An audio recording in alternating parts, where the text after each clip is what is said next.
Gimana caranya jadi ibu yang berdaya? Well, ini semua banyak banget yang mempertanyakan karena basically kalau aku cerita background aku adalah seorang ibu dari 3 anak dan aku memulai keberdayaan aku itu sejak aku menjadi seorang ibu ya. Jadi aku sempat nggak ngapa-ngapain gitu ya, jadi ibu rumah tangga aja, nggak berdaya, nggak berpenghasilan, tapi aku rasa saat itu, ada banyak hal yang membuat aku harus lebih berdaya, bukan berarti untuk membantu suami cari nafkah, bukan, tapi lebih untuk aktualisasi diri dan supaya aku merasa secure, merasa bahagia, dan juga merasa lebih hidup. Sehingga aku nggak ngemis-ngemis cinta kepada mungkin orang lain dan nggak ngemis-ngemis hal-hal tertentu kepada orang lain. Welcome to this YouTube channel Baby Voice 9. Thank you yang udah subscribe dan rajin komen. Thank you juga yang udah rajin nonton dan udah follow Instagram aku Baby Voice 99 dan juga TikTok aku Baby Voice 9. Thank you so much yang udah beli karya aku berupa ebook dan courses. Nah, kalau video ini mungkin ada hubungannya dengan buku yang berjudul Wanita VIP Mindset karena di situ aku bahas tentang keberdayaan dan lain sebagainya. Di video kali ini aku akan spill step by stepnya bagaimana caranya menjadi ibu yang berdaya. Apa sih yang harus dilakukan untuk menjadi ibu yang berdaya? Sebenarnya menjadi ibu yang berdaya itu dimulai dari mengenali potensi diri. Jadi setiap dari kita itu memiliki bakat yang berbeda-beda. Jadi kamu harus mengenali potensi diri kamu sendiri dan kamu bisa memulai apa yang kamu usahakan dari hal yang paling kamu suka. For example, aku akan kasih contoh di diri aku sendiri ya. Mungkin nanti kalian bisa implementasikan ke kehidupan kalian dan bakat kalian masing-masing. Aku dulu suka banget make upin orang, jadi aku pernah menjadi MUA. Kemudian aku mulai bikin konten di tahun 2016 dan itu menjadi beauty influencer.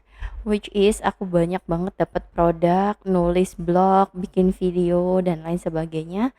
Dan itu yang membuat aku awalnya mendapatkan uang yang sangat nggak banyak. Kalau aku cerita ke kalian, aku kayaknya malu deh. Dulu itu aku posting dibayar antara 25.000, paling banyak itu 150 atau 250.000. Aku inget banget aku pernah nge-swatch like 24 lipstick, 24 shades of lipstick dan aku dibayar 250.000.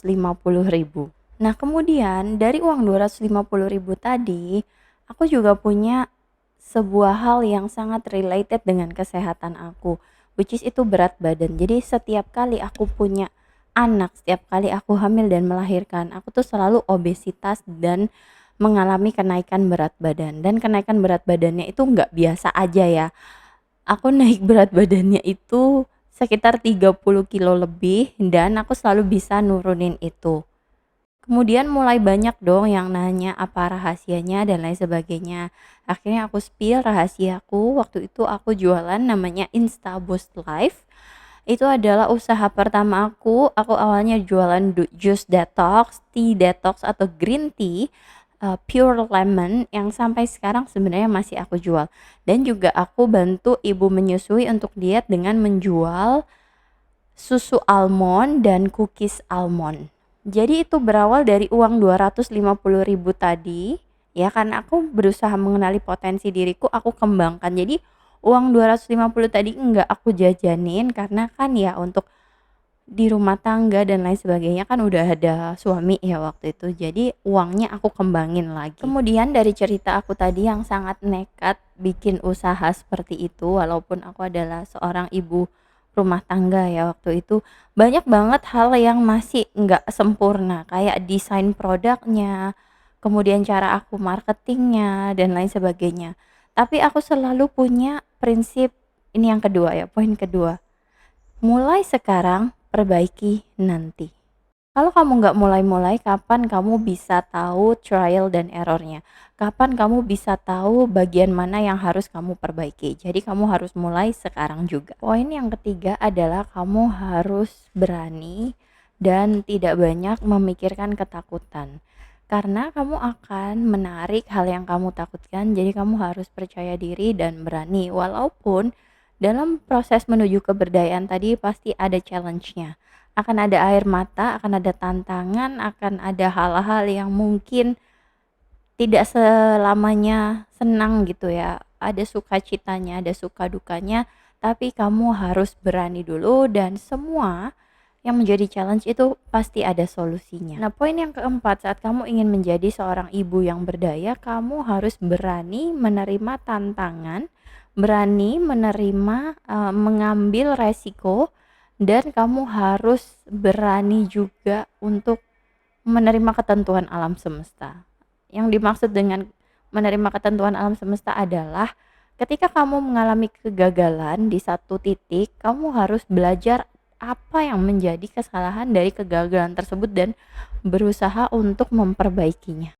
Kamu harus belajar untuk melakukan transmutasi dari kegagalan-kegagalan kamu menuju something yang useful, berguna, dan juga menjadi triumph kamu, victory kamu ya, kemenangan kamu. Nah, satu hal lagi yang aku pelajari saat aku berusaha menjadi ibu yang berdaya, karena aku nggak bisa dong pasti ngurus 3 anak, ngurusin pengiriman, ngurusin marketing, live, ini itu.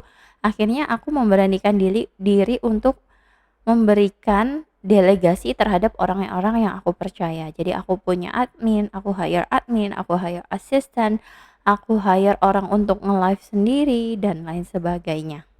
Jadi aku belajar untuk mendelegasikan. Kemudian untuk anak-anak aku juga berusaha memberanikan diri untuk mendelegasikan itu ke asisten, neni atau ya rewang lah ya yang bantu aku ngurusin anak-anak, karena aku nggak mungkin dong ngurusin semua hal dalam 24 jam itu dengan roles yang berbeda-beda. Jadi aku harus belajar untuk percaya pada orang dan mendelegasikan tugas aku kepada orang lain.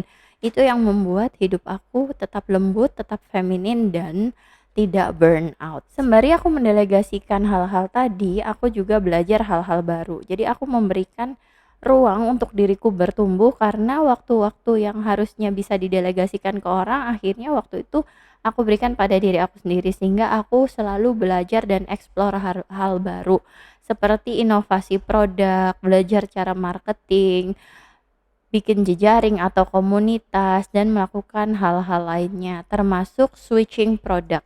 Ya, contoh dari aku yang awalnya jual produk diet, sekarang aku jual produk digital berupa ebook, kelas, dan juga aku bikin konten seperti ini.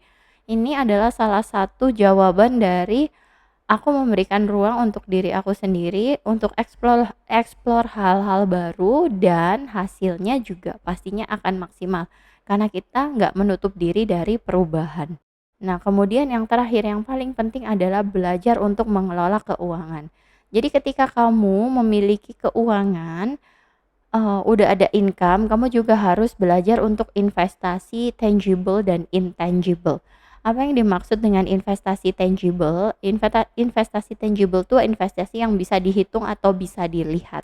Sedangkan investasi intangible adalah investasi sorry, investasi ke otak kamu ya. Jadi contohnya adalah kamu belajar hal baru, punya komunitas, kamu sekolah lagi, kamu belajar skill baru, itu merupakan investasi intangible.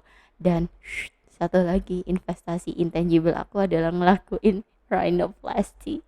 Jadi biar aku makin cantik dan makin percaya diri. Oke, well anyway, nggak semua orang setuju dengan rhinoplasty, but yeah, for me I really want to change my life, so I change my appearance ya, dan itu turns out memberikan aku lebih banyak opportunities.